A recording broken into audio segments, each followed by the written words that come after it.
कई सालों से हम कर रहे हैं और हमें कुछ होगा।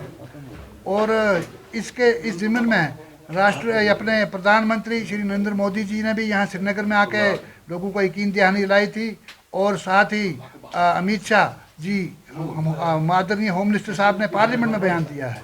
और आपकी जो हुक्मरान जमात है, इनके मैनिफेस्टो में भी था कि हम सरकार आने के बाद स्टेटहुड का दर्जा बहाली करने का आप करवा देंगे। लेकिन 4 महीने से ज़ायद हुआ, कोई पेशरफ नहीं हो पा रही है। तो जब तक आपको स्टेट नहीं मिलेगी, आपकी ये गाड़ी जो है ना स्टेट चलाने की, ये रुकी रहेगी। इसमें झटके लगते रहेंगे। और बर्फ का बहुत कमी हुई है। तो सरकार से हम ये मांग करते हैं कि वो एक हंगामी एक स्कीम बनाएं जिसके तहत बागबानी और ये अपना ये ज़राअत का शोबा मुतासर ना हो। और साथ ही जो ड्रग्स का जो फैलाव हो रहा है नौजवानों में, उसकी बड़ी वजह यह है कि नौजवान एक बेरोज़गार हैं, वो उनको काम धंधा है नहीं। उनके बारे में आपको सोचना है। और जो शराब की दुकानों का जो पाबंदी का वो एक बिल आया है, हम पार्टी उसका समर्थन करती है।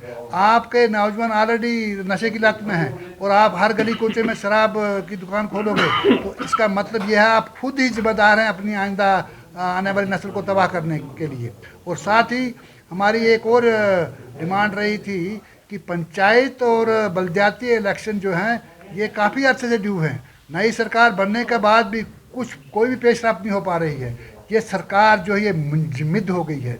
ये जैसे इनको यक होता है, इनका कोई एक्टिविटी ग्राउंड लेवल पर दिख नहीं रही है। लोगों के साथ, आवाम के साथ सरकार का कोई राब्ता दिखाई नहीं दे रहा है। कोई मिनिस्टर किसी आवाम को मिलता नहीं है। एक मिनिस्टर को 4 5 इन्होंने मिनिस्ट्रीज दी हुई हैं, तो वो नहीं चला पाएंगे। ये आपको बड़ी मिनिस्ट्रीज हैं, उनके लिए एक मिनिस्टर तो चाहिए एक मिनिस्ट्री के लिए एक मिनिस्टर एक चाहिए। तो आपने इतना उनको बोझ डाल दिया है, आपकी ये गाड़ी नहीं चलेगी।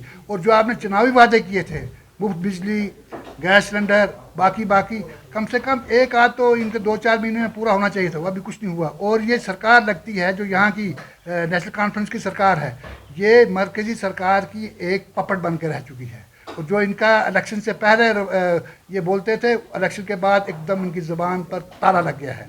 तो ये चीज़ें हैं। और जो अभी ज़िमनी इलेक्शन जो होने वाले हैं 2 सीटों पर, बडगाम और ये अपना नगरोटा में, तो वहाँ पैंथर्स पार्टी अपना उम्मीदवार खड़े करके बढ़ चढ़ कर हिस्सा लेगी।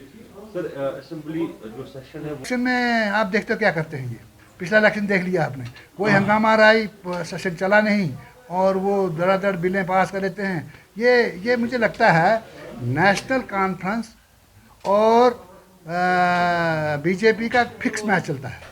तो इस फिक्स मैच में लोगों का कोई भला नहीं हो पा रहा है।